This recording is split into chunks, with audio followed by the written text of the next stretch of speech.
నమస్కారం. Welcome to బడి సమాచారం. ఎంసెట్ ఎగ్జామ్ రాసిన తర్వాత మీకు కాలేజ్లో సీట్ రావాలి అంటే మీకు ఐపీఈలో ఎన్ని మార్క్స్ ఉండాలో ఈ వీడియోలో చూద్దాం.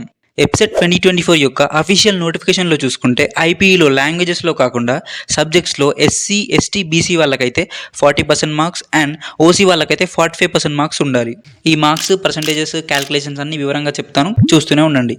ఒకవేళ మీరు ఎంపీసీ అయితే ఫస్ట్ ఇయర్లోని maths 1A marks plus second ఇయర్లోని మ్యాథ్స్ 2A మార్క్స్, ఫస్ట్ ఇయర్లోని maths 1B marks plus second ఇయర్లోని మ్యాథ్స్ 2B మార్క్స్, అలాగే ఫస్ట్ ఇయర్లో ఫిజిక్స్ అండ్ సెకండ్ ఇయర్లో ఫిజిక్స్, ఇంకా ఫస్ట్ ఇయర్లో కెమిస్ట్రీ, సెకండ్ ఇయర్లో కెమిస్ట్రీ మార్క్స్ అన్ని యాడ్ చేసి మీ physics and chemistry practical marks add చేస్తే మీరు ఎస్సీ, ఎస్టీ ఆర్ బీసీ అయితే 240 ప్లస్ ఉండాలి. ఒకవేళ మీరు ఓసీ అయితే 270 మార్క్స్ ప్లస్ ఉండాలి. ఎందుకంటే సబ్జెక్ట్స్ టోటల్ మార్క్స్ 600. ఈ 600కి 40% అంటే 240 మార్క్స్. అదే 600కి 45% మార్క్స్ అంటే 270 మార్క్స్ అన్నమాట. మళ్ళీ చెప్తాను, మీరు ఎస్సీ, ఎస్టీ, బీసీ అయితే 240 ప్లస్ ఉండాలి. ఓసీ అయితే 270 ప్లస్ ఉండాలి.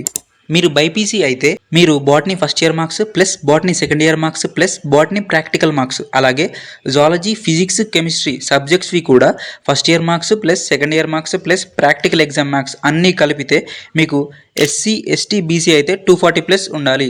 లేదా మీరు ఓసీ అయితే 270 ప్లస్ ఉండాలి. అప్పుడే ఎంసెట్ ఎగ్జామ్ రాసిన తర్వాత సీట్ అనేది అలాట్ చేస్తారు. ఇంకా ఏమైనా డౌట్స్ ఉంటే కామెంట్ చేయండి. కంప్యూటర్లో ఎంసెట్ ఎగ్జామ్ ఎలా రాయాలో డీటెయిల్డ్గా వీడియో చేశాను. ఆ వీడియో స్క్రీన్ మీద కనిపిస్తూ ఉంటుంది, ఒకసారి వెళ్ళి చూడండి.